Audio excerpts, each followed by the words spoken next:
কোনো সিটে লড়াই করব না। আমার যে জেইউপি পার্টি, সেই পার্টি অন্য কাউকে চেয়ারম্যানের দায়িত্ব তুলে দিয়ে আমিও শুধু মসজিদ নিয়ে আর ওই সৌদি আরবে যাব, পবিত্র হজে গিয়ে হজ করে এসে আমি ইসলাম ধর্মাবলম্বী মানুষের হয়ে কাজ করব। পৃথিবীতে যে কটা দিন মহান আল্লাহ তাআলা আমাকে বাঁচিয়ে রাখেন বা হায়াতে রাখেন। চলেছে দেখতে পাচ্ছ। নওশাদ ভাইজান আপনাকে জানাই স্বাগতম। নওশাদ ভাইজান আপনাকে জানাই স্বাগতম। নওশাদ ভাইজান জিন্দাবাদ। বাংলার একমাত্র বিরোধী বিধায়ক নওশাদ ভাইজান জিন্দাবাদ। নওশাদ ভাইজানের সংগ্রাম, আইএসএফ এর সংগ্রাম, খেটে খাওয়া মজদুরের সংগ্রাম, আইএসএফ এর সংগ্রাম। জাত বর্ণ রাজনৈতিক পরিচয় আমরা দেখব না। আমরা চেষ্টা করব অ্যারেঞ্জ করে দেওয়া। আমাদের হাতে যদি ক্ষমতা থাকে অ্যারেঞ্জ করে দেওয়ার করে দিই, অন্যথায় আমরা বেড টু বেড গিয়ে রক্তের ব্যবস্থা করে দিই। তার রাজনৈতিক পরিচয় কি আছে না আছে দেখার দরকার নাই। গতকালকে ভাঙড় বিধানসভায় বেওতা 2 নম্বর অঞ্চল কমিটির উদ্যোগে একটা রক্তদান শিবির হয়েছে। 630 জন রক্ত দিয়েছে। ওখানে আমি জানতাম না মানে এত ইউনিট রক্ত একজনকে দিতে হয়েছে। আমাকে ফোন আসলে আমি রেফার করে দিই আমাদের দায়িত্বশীলদের কাছে। একটা ব্যক্তির 18 ইউনিট, 18 ব্যাগ যদি বলি ভুল হবে না, 18 ইউনিট রক্তের প্রয়োজন হয়েছিল। আমরা তাকে, সেই ব্যক্তিটাকে 18 ইউনিট রক্তের ব্যবস্থা করে দিয়েছি।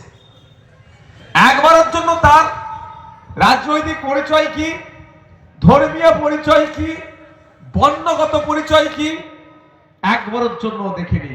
সামাজিক পরিচয়টা ওর আমার কাছে, সেও মানুষ আমিও মানুষ, এটা সামাজিক পরিচয় আমাদের, এটাতেই আমরা তাকে ব্যবস্থা করে দিচ্ছি।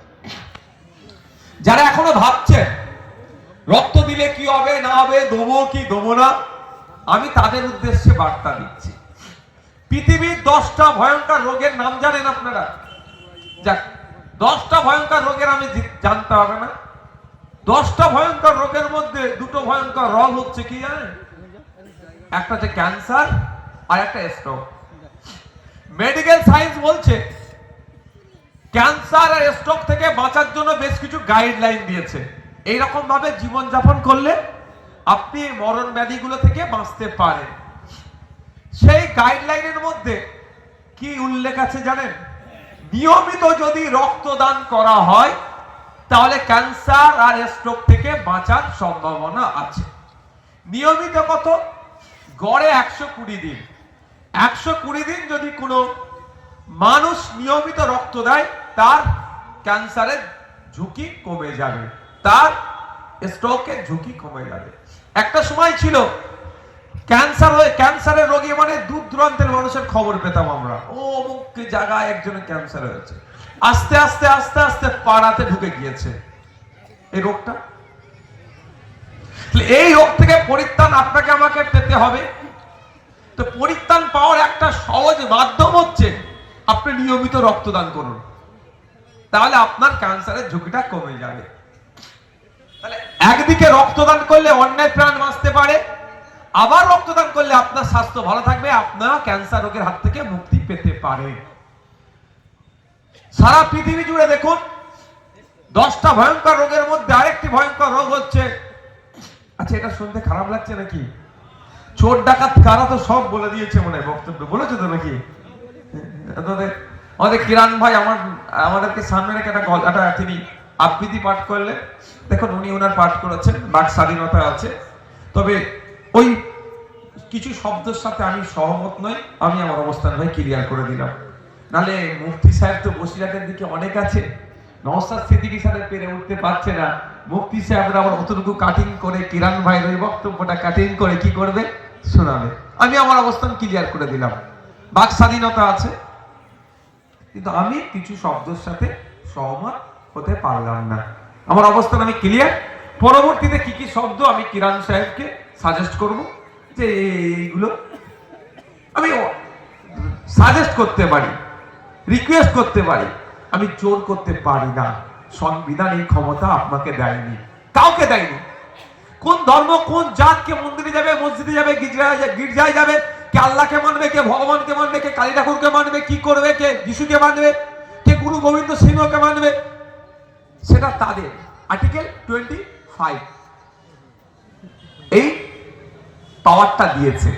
সুতরাং আমি তো জোর করে বলতে পারি, এই তুই মন্দিরে যা, এই তুই মসজিদে যা, তুই গির্জায় যা, তুই গুরুদুয়ারাতে যা, এটা আমি জোর করে বলতে পারবো না, জোর করার অধিকার দেয়নি। কিন্তু কেউ যদি মন্দিরে গেল, মসজিদে গেল, গির্জায় গেল, আপনি আটকাতে পারবেন না, বিকজ অফ আর্টিকেল 25 এই পাওয়ারটা আপনাকে দিচ্ছে, আপনি এক্সারসাইজ করতে পারেন। দেখ, মুফতি সাহেবদেরকে আমার খুব ভয় লাগে, কাটিং করে যারা, যে মুফতি সাহেবরা কাটিং করে, নাহলে ইসলামিক স্কলার তো কোনো সমস্যা হবে, কোনো বিষয়ে মতনৈক্য হচ্ছে, তারাই তো সমাধান করবে। কি বলছিলাম আমি? ও, চোর ডাকাতদের বক্তব্য তিনারা বলে দিয়েছে। আমি এই বিষয়টা বলছি, কারো অসুবিধা হবে?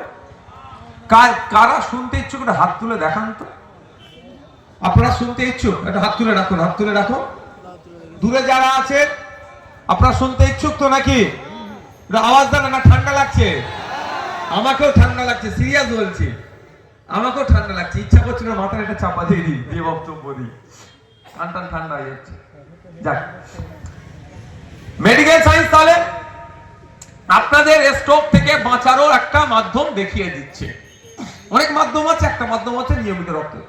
আপনাদের জানিয়ে রাখি আমি, এখন স্ট্রোকে আক্রান্ত আর বয়স্ক আর বৃদ্ধার মধ্যে কোনো, আর ইয়াং এর মধ্যে পার্থক্য নাই। ইয়াং ছেলে মেয়েরাও এখন স্ট্রোকে আক্রান্ত হচ্ছে না। 35 বছর, 40 বছর, 42 বছর লোকেরাও, 35 বছরের যুবকরাও এখন স্ট্রোকে আক্রান্ত হয়ে যাচ্ছে।